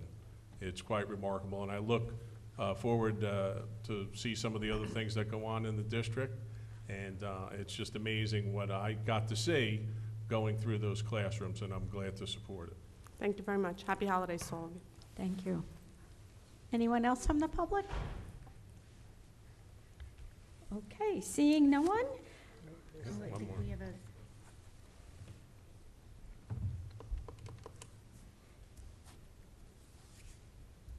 Hi, Christy Prinzo, 497 Spotswood Gravel Hill Road. My husband, George Prinzo, couldn't be here tonight. He is the treasurer for the Woodland Mill Lake PTO. He had sent you all an email that I just want to read out loud. My name is George Prinzo, and I'm the treasurer of the Woodland Mill Lake PTO. Unfortunately, I cannot attend the Board of Education meeting this evening. However, I would like to address an issue that I think is utmost importance. Please read this aloud at tonight's meeting. Recently, it has come to my attention that organizations like the PTO will not be permitted to conduct any type of raffle-type fundraisers in the Monroe District schools. I respectfully request that you amend this rule and allow the PTOs to conduct raffles in the schools. During the 2017-2018 school year, the Woodland Mill Lake PTO was able to fund and donate over $65,000 back to Woodland and Mill Lake schools in the form of cash, technology, grants, supplies, assemblies, and cultural activities. Much of these funds were generated from raffles. The annual Tricky Tray that we have held for years in Mill Lake School is one of the largest fundraisers. Eliminating this source of revenue would have a significant negative impact in the quality of education that the students in our district receive. I feel that Woodland Mill Lake PTO has done an exceptional job raising money for the schools and question if the decision is to eliminate raffles on school property, how do you expect to fill the gap in funds that we provide to the schools? Increasing taxes, as you know, is not an option. Time is of the essence in this matter, as our annual Tricky Tray is already scheduled for the spring. Moving this event to an off-site venue would significantly reduce the profitability of this fundraiser. I ask that you please expedite your decision in this matter and allow PTO-sanctioned fundraisers in Monroe schools. Thank you and kind regards, George Prinzo, CPA. That when we reorganize in January, that will be probably a policy that the board will have to revisit. And what will be the next meeting that you'll be revisiting that? We have a reorganization meeting on January 3rd. At that time, the board president will have committee preference sheets that will be given out, and then we'll have new committees formed, and that is an issue that would have to go to the policy committee. Okay, and do you think that there could be a resolution on this before the event? It is most likely that there could be a resolution before. A policy needs to have 2 readings. So if the policy committee brings any policy to the Board of Education, they could do it in January and have a reading in January and a reading in February, and that would be okay. That would be okay for any event that follows February meeting. Okay, anyone else want to comment? Thank you.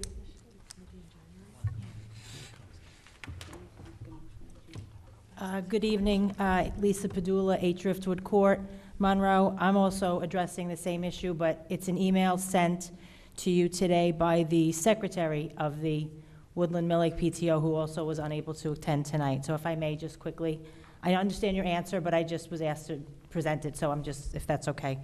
At this juncture in the school year, for our PTO to have been made aware of these circumstances, that we are no longer allowed to have our annual Tricky Tray in Mill Lake seems to be unreasonable and unfair.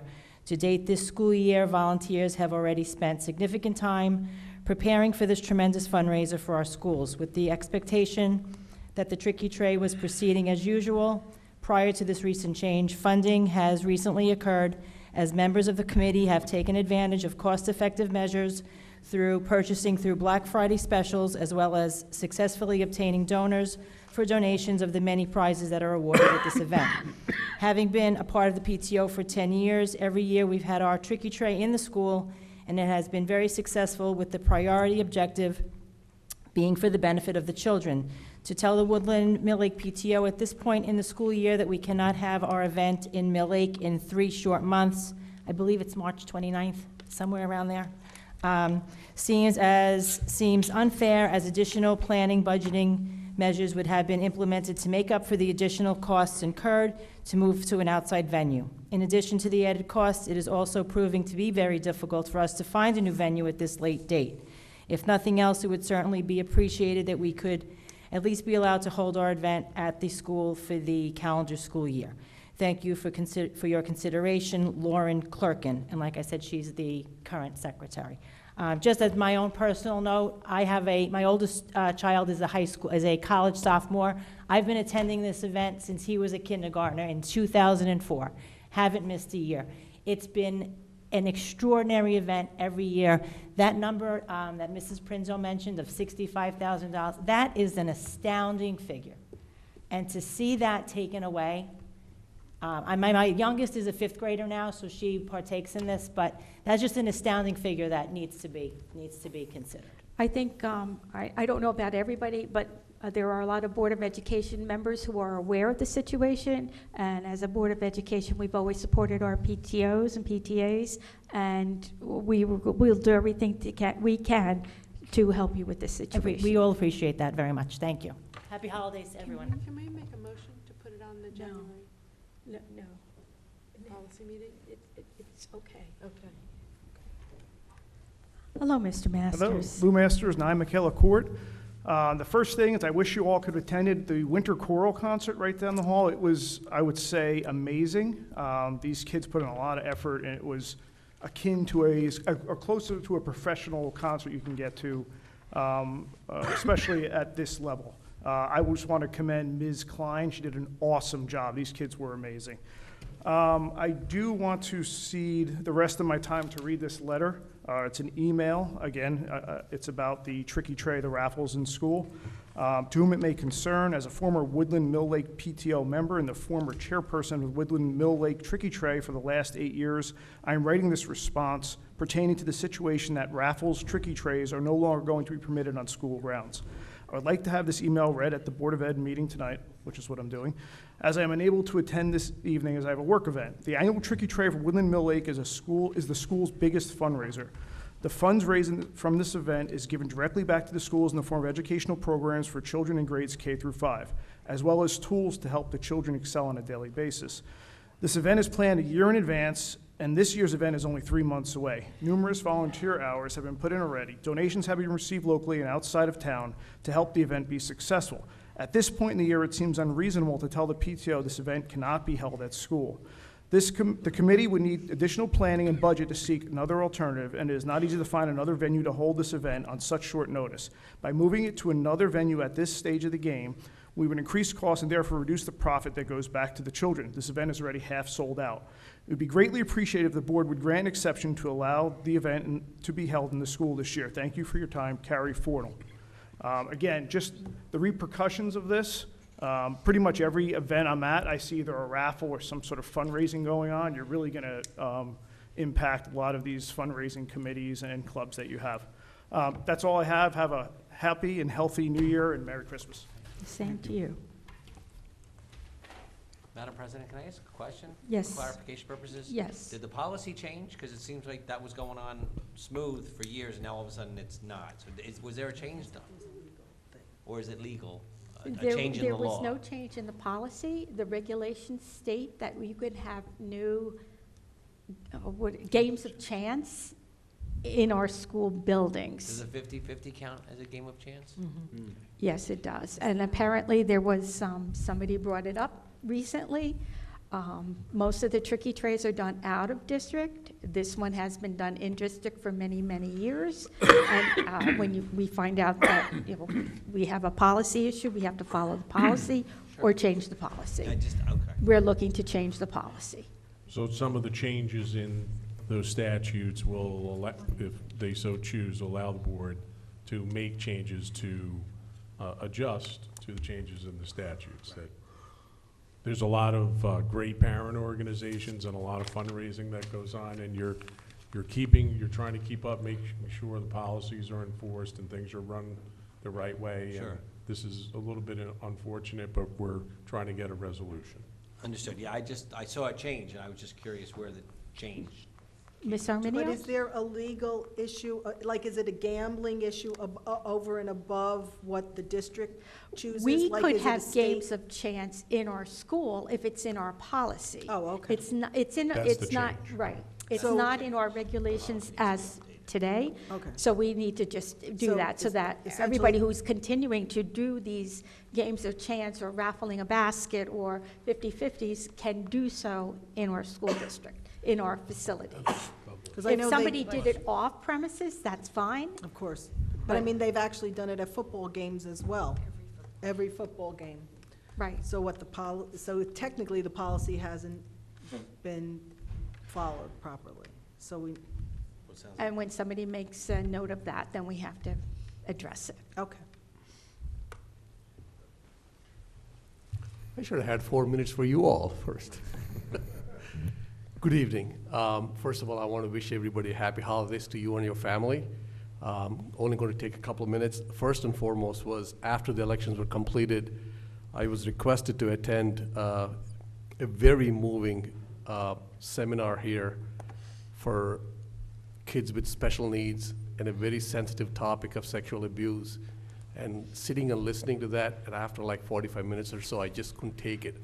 How blessed some of us are that we have kids that we don't need to worry about, but understanding what the parents go through was definitely moving and touching, to say the least. And I really commend the school district and the group. I think it was Betty Tai and Sarah Aziz. Sarah Aziz was actually the person who asked me to attend. I thank her for that, and I look forward to attending many more of those.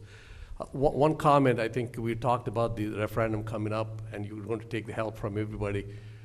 I will be on the board by that time, but still, I will still be a private citizen as well, and I will do everything in my power to help you pass the referendum. And towards that, we do have a few organizations in the Indo-US communities that will make sure. And also during the campaign, we met several senior communities that are looking forward to listening, and for us to take the show there. And I said this in the last meeting as well, and not necessarily expecting them to come here. My only request, and please don't take this as a criticism, is that we all received an email from Mr. Goodall's office back on October 19th, and today is 2 months away. And in my business, they say that the communication needs to be often and early. I think you started early, but it hasn't happened often. I think continuing the conversation and sending a reminder email about what's happening next would be very helpful to keep those people engaged. Just my 2 cents to make sure that people are engaged. I did receive quite a few requests on the status of it, and I could not really answer because I did not know any more than the next person. Will be very helpful to do that. And again, I wish everybody a happy holidays, and looking forward to working with you. Thank you.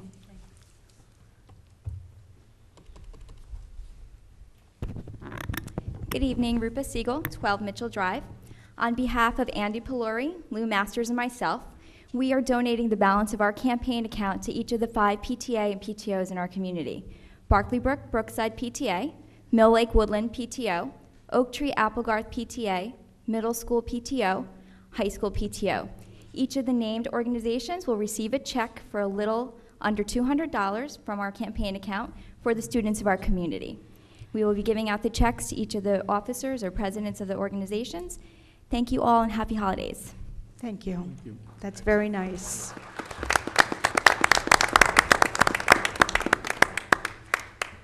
Anyone else from the public wishing to speak?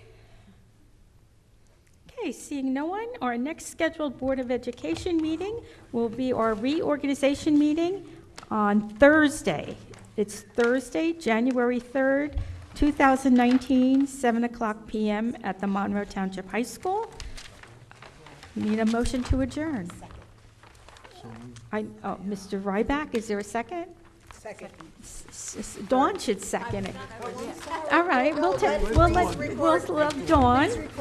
All in favor? Opposed? Then the meeting is adjourned.